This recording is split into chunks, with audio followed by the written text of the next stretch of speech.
Our reading this morning is from Julian Jamaica Soto. This is Taraxacum. Even though they are edible, someone decided that dandelions are weeds, stragglers to destroy, to uproot. But dandelions never got the memo, never thought to care.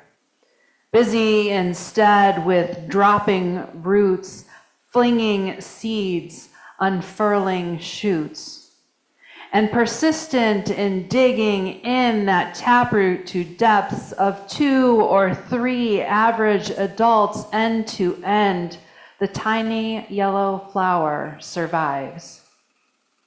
You are no less resilient, reaching both down to the strength that holds you and up to the light and out with your beauty. And you know, having sunk your effort into the cool, damp earth, that while dandelions can be clipped and fought, uninvested in anyone's opinion, they throw their sparkling futures onto the wind, tomorrow tucked into seeds, and grow all the way back, strong and bowing at the very same time. Joanna Macy's name, specifically along with the work that reconnects, is one I've heard for years among some of my colleagues. She was an author and teacher, a scholar of Buddhism, systems thinking, and deep ecology. She was also a translator, and someday I might share some of her translations of the Austrian poet and novelist Rainer Maria Rilke with you. Good translators are a particular joy for me, having trained as one myself. Macy passed this last year, along with a number of other greats, and given the challenges we are facing increasingly, I decided to dive into her co-authored book, Active Hope: How to Face the Mess We're In with Unexpected Resilience and Creative Power, written with resilience specialist Chris Johnstone, a doctor, mental health specialist, and author. After reading Active Hope, which I highly recommend, I imagine that all of Macy's work is equally helpful and powerful. I chose Active Hope over her other works because, gosh, if there was a title for these times, that one is it. Drawing from their individual work and their collaborations over years and years, Macy and Johnstone have experimented and refined tools that they have developed, taught, and practiced with thousands of people around the world. I don't know if anyone does not feel overwhelmed these days, and that feeling of overwhelm makes it easy for us to just freeze, like our pipes this morning, evidently. We just look around and it's all so bad and so hard and so cruel and so much, and where could we even begin? One person acting against the so muchness of the world is never going to achieve the change that we'd like to see. And usually at this point, we shut down.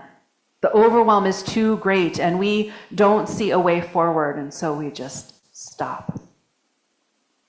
So let us right now take a deep breath or two, if that is a comfortable thing for you.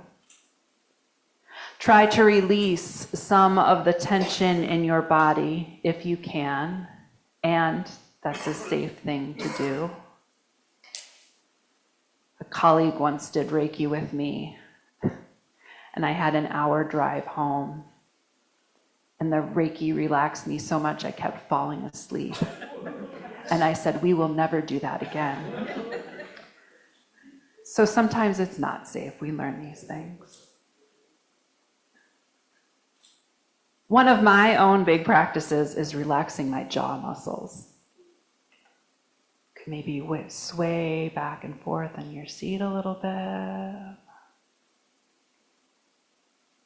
these are some ways that we can make a little spaciousness within and help us open to the moment, to what we need, to attune to others. We'll be doing some more practices later this month, tools that hopefully anyone can use that will help all of us feel a little more grounded and reconnected with ourselves and the world. Having experienced trauma for years, unlearning what trauma taught me and releasing it from my body as best I could, along with learning trauma-informed care practices, have all been important to me, and we'll explore some of that together. In the meantime, I wanted to start with Macy and Johnstone's active hope practice, which is cyclical, can be done by most anyone, and can be used however you're coming to it, whether you're just feeling stuck or feeling overwhelmed or something else. The starting point of this work is the idea that we are in a time that Macy, Johnstone, and others call the Great Turning.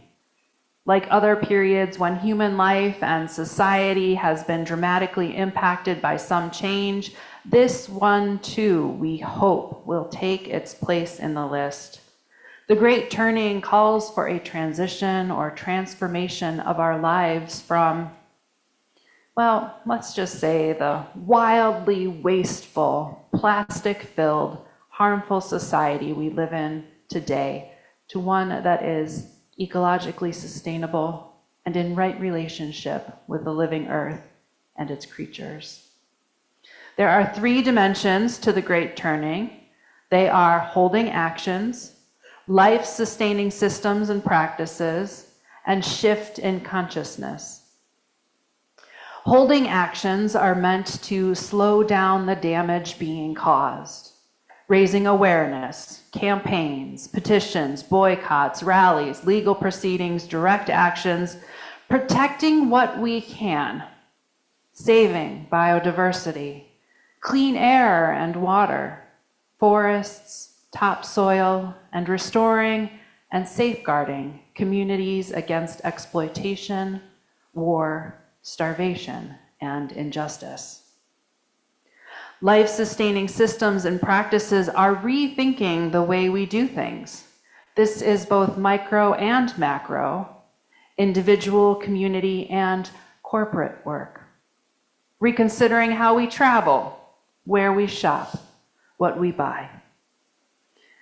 Macy and Johnstone say social enterprises, micro-energy projects, community teach-ins, sustainable agriculture, and ethical financial systems all contribute to the rich patchwork quilt of a life-sustaining society. And last, shift in consciousness, motivated or inspired by caring and compassion for ourselves and for the world around us. That feeling of belonging to the earth makes us want to grow in connection. Being with others, being together helps us not only feel less alone, but also like we can make a difference.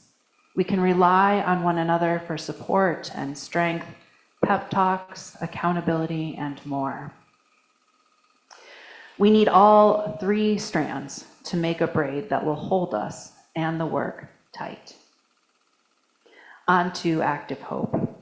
There are a few parts to this practice. The first is gratitude, which is why I invited Joyce to speak earlier. Coming from a place of gratitude. We did some gratitude practices also back in November, but this is more than that, deeper maybe. It connects gratitude with how we live and move in the world. It connects practicing gratitude as part of how we think of and experience life is a key to resilience.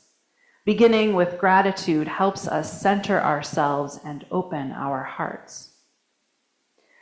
From there, we move into lament, honoring our pain for the world, witnessing how the world and our neighbors hurt is important to do because it not only connects us empathetically with others, but also can inspire us to act differently with energy and determination.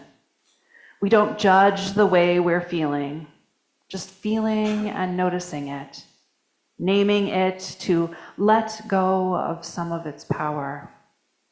There are so many things that may be hurting our hearts right now in the wider world and within our daily lives. In this part of the exercise, it's best to just name whatever is present for you. Moving on from there, refresh, starting with new eyes. Within this component, there are what Macy and Johnstone call the 4 discoveries: a wider sense of self, a different kind of power, a richer experience of community, and a larger view of time.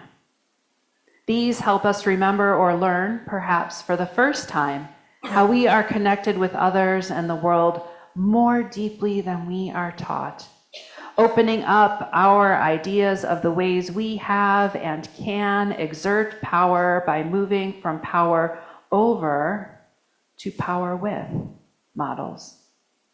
By being and doing with others, we experience community, improving our sense of belonging in the world and being supported by it. And last, using our imaginations and knowledge to experience our sense of time, thinking not only of our ancestors, but extending far also into the future as a way to be mindful of our duties and responsibilities to those who will follow us. And last, returning to the world and the work, going forth. This is when we have been inspired and know what contribution we can make to the world. It might feel too small or seem like it will have too little impact. The point is that we try anyway. You know how in time travel stories there's one rule? Not to change anything, not to do anything that will change what is happening, right? When you go back in time, you don't ever do anything that will change what is happening because you never know what will happen. And yet when we think what we offer will be too small, who knows? We should at least try and keep trying. That's how we learn and grow and make some change, even if it's just in ourselves. That matters too. Although this is a cycle, a circle, and it can be completed once through, it is meant to be a spiral, a practice that is repeated again and again. Once we've done it a few times, not only will it take less time to think through, but we may feel more connected and ready to move forward with each turning. Dory Midnight painted a representation of the spiral that has been up a few times while I've been talking. It's a dandelion whose deep roots are where we remember and hold gratitude. Even when the upper part of the plant is cut or pulled or ripped away, that gratitude remains deep in the ground, ready to grow new life. Its sturdy stem is where we can honor our pain for the world. It is from the stem that the plant and flower that we know grows. The flower, that tiny yellow blossom, is where we start again seeing with new eyes. We take in the world and look out and see all the potential. And the flower that becomes the sphere of tiny white seeds, that's where we send our wishes out into the world. The wishes that dream, yes, but also the wishes we are ready to work to bring to life. So we're going to go through the active hope spiral once now together. It's your starter package. So for those who are in the building, just speak out loud, and if you are on Zoom, you can use the chat. Just name aloud, what are some of the things that you give gratitude for right now?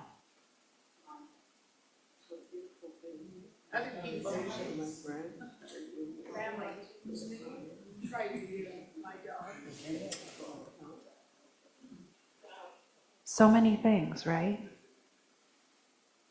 What are some of the hardships, challenges, difficulties, hurts, aches, etc. that you are experiencing or witnessing in the world right now?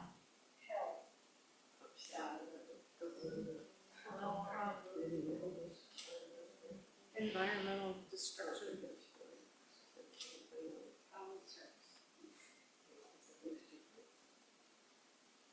Things I can't do. It's a lot.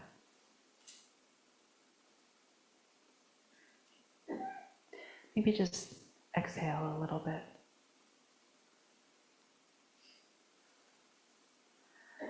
Now, given those two things, the things that we have gratitude for and the pains of the world, where are you feeling drawn?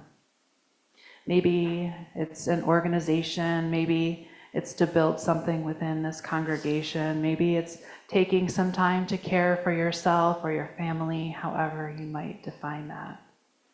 Are you feeling a little bit of a pull somewhere? And if so, where might that lead you? And last, what is something that you can do to carry that vision, that call forward? To release it into the world like dandelion seeds, to perhaps take root, or maybe it just means you're learning to try something new. Sometimes the seeds that we send out into the world just feed the birds, and that is perfectly okay too. What does your grieving, aching, angry, fill in the blank heart need in this moment? And what do you have to offer each other? Let's start there.